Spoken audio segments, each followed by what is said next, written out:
One of my patients, Gary, is 68 years old. He's a retired engineer, sharp as a tack and tough as nails. But for 3 years, every single night he'd lie down in bed and feel it, a crawling, buzzing sensation starting at the balls of his feet, climbing toward his ankles. Some nights it was burning. Other nights his feet were so cold his wife could feel it right through the blanket. He told me, "I've Googled everything. Nobody tells me why this is happening." That's exactly what today is about. I'm going to give you 7 specific evidence-backed remedies for foot pain, tingling, burning, and that heavy swelling that just won't quit. And I want to tell you right now, numbers 4 and 6 are things I almost never see discussed anywhere, even in clinical literature aimed at patients. Stay with me through all 7. Before we get into the remedies, you need to understand what is actually happening inside your feet when these symptoms appear. Your feet contain over 200,000 nerve endings. They are the most densely innervated region of the lower body relative to their size. When blood sugar runs even slightly elevated, not diabetic range, just above optimal, those nerves begin losing their protective myelin sheath. That's the coating around the nerve fiber, like insulation around a wire. When it thins, signals misfire. That misfiring is what you feel as tingling, burning, or numbness. Separately, when circulation drops, from sitting too long, from arterial stiffness, from venous insufficiency, your feet literally starve for oxygen. Both processes can happen at the same time, and both are addressable. That's what these 7 remedies target. Remedy 1. I call it the post-meal activation window. A 2013 study in diabetes care found that light walking after meals significantly reduced glucose spikes. What does that mean for your feet? The 10 to 15 minutes right after you finish eating are the highest risk window for a glucose spike. That spike, repeated daily over months and years, is one of the primary drivers of peripheral neuropathy in adults over 60. The intervention is simple. After every meal, breakfast, lunch, dinner, do not sit down for at least 10 minutes. You don't need to go outside or even put on shoes. Walk slowly from your kitchen to your living room. Fold laundry. Stand at your counter and make a phone call. Your body doesn't care what you're doing. It cares that your large muscle groups are active, drawing glucose out of the bloodstream. Here's the mechanism.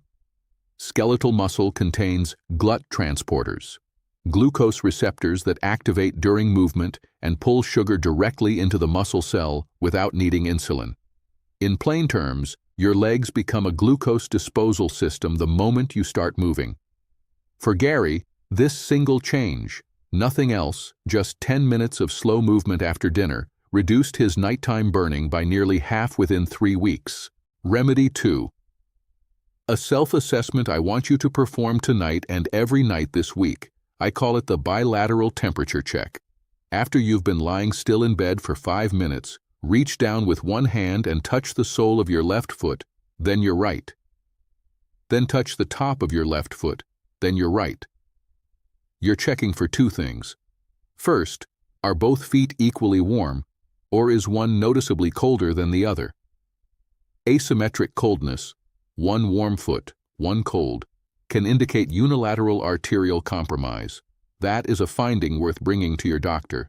Second, are both feet unusually cold despite being under blankets? Bilateral coldness, especially in someone over 60, is frequently a sign of reduced peripheral circulation.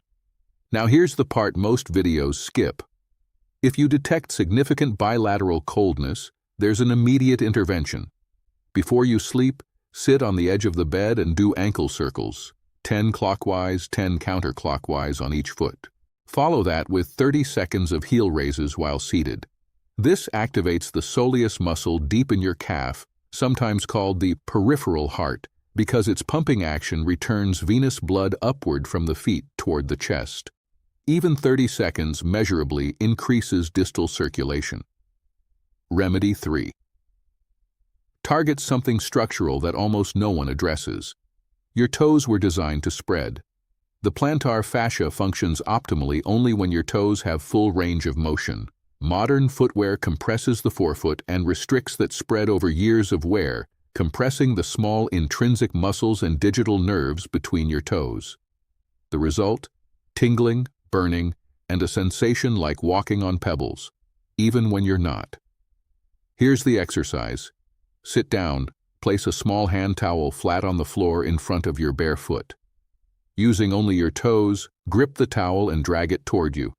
Then splay your toes wide and push it back out.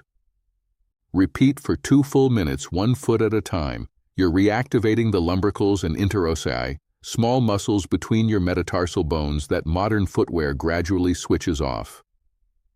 A 2019 study found this type of training significantly reduced plantar pain and improved nerve function in adults with neuropathy. Gary started this in week 2. By week 4, his nighttime pins and needles had dropped to once every few days instead of every night. Remedy 4. This is one of the 2 I told you to stay for. Most discussions about foot swelling focus on sodium or kidney function. But there's a third mechanism almost never discussed with patients: nocturnal venous pooling. As we age, venous valves become less competent. Fluid leaks backward and settles. By evening, it's pooled in your ankles. By morning, it hasn't fully reabsorbed because you've been lying flat, not elevated. The fix is positional. Place a folded blanket or 2 firm pillows under your mattress at the foot of the bed, raising your feet about 4 to 6 inches. Gravity does the work overnight, drawing fluid back toward your core where your lymphatic and venous systems can process it. This is called Trendelenburg positioning, used in clinical settings for decades. Patients typically notice the difference within the first 3 nights. Ankles are thinner in the morning, heaviness is gone, and shoes fit normally again. It costs nothing and works through basic physics. Pause here.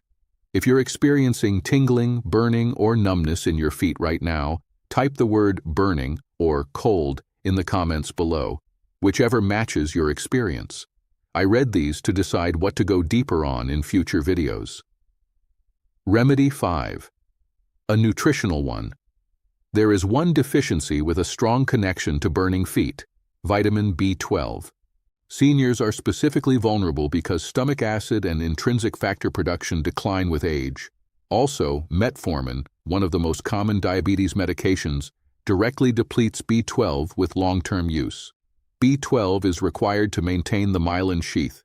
When B12 drops, myelin degrades, and the first place most people feel it is in their feet: burning, electric shocks, hypersensitivity, or loss of sensation.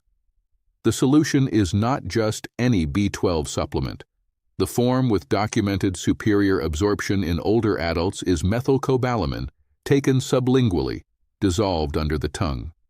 This bypasses digestive absorption problems entirely.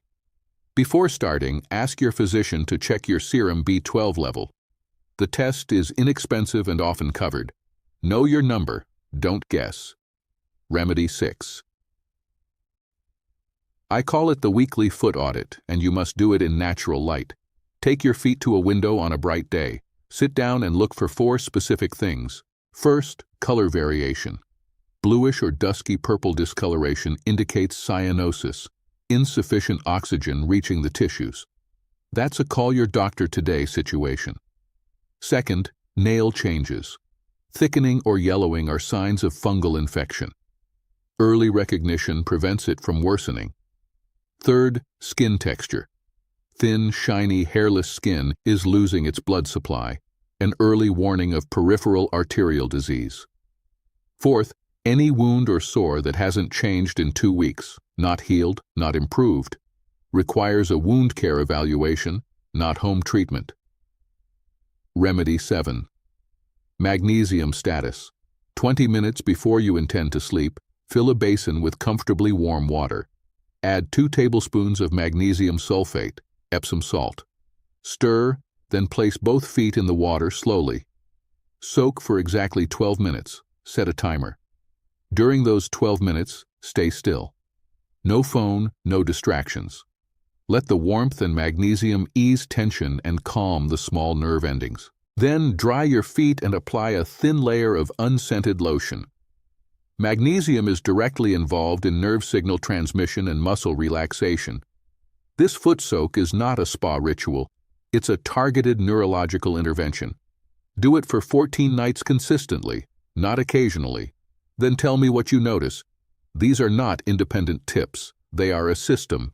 Each one builds on the other, reinforcing the same outcome from different angles. Gary follows all 7. He sleeps through the night for the first time in years. And just to be clear, this is shared for educational purposes only, so always check with your doctor before making any health-related changes.